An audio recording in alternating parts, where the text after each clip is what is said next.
Until starting the ranking series, I never realized how the original Legend of Zelda was actually similar to the first Ultima game. Both have separate overworld and underworld areas, both are focused on loops of getting stronger and more powerful as you explore and venture deeper into various dungeons. And even though Zelda is known for puzzles in its dungeons, in this first iteration they're much more combat focused. It's pretty neat to see these connections and inspirations that over time are forgotten when some franchises like Ultima sort of fall out of public consciousness.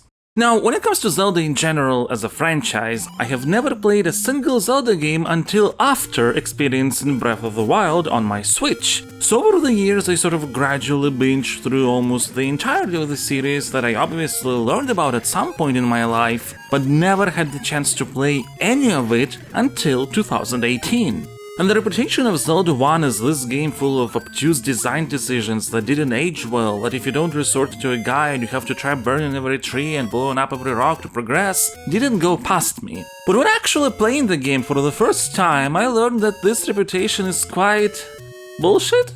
In the main quest that is, there is a second harder one you can go for after completing the first. Now that one is actually obtuse, but that's like optional challenging content, not part of the core experience. And in the core experience, the majority of secrets that can be called obtuse are actually optional, and honestly they're located in such spots that if you have a feeling something is hidden there, it most likely is, because almost every screen in the overworld hides one secret. For parts of the game that are actually important for progression, the game has an extensive hint system where various denizens will point towards the right direction. And also, there is the manual, which for home releases as old as this one is an essential part of the experience, since games back then often couldn't put all the required information into the cartridge. And the manual also has hints. So, okay, one dungeon is hidden beneath a tree, you don't have to burn every tree in the world. Even the in-game hint is enough to sort of get which is the correct one, but with the manual you can easily pinpoint which tree you have to burn exactly.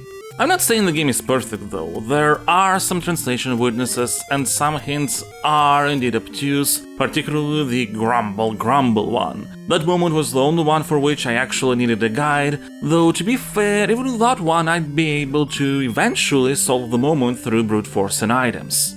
Ultimately, what I want to say is, I really enjoyed exploration in The Legend of Zelda. The game gives a lot of freedom from the get-go, but also it is guided through difficulty progression across the world. It's quite smartly designed in that sense.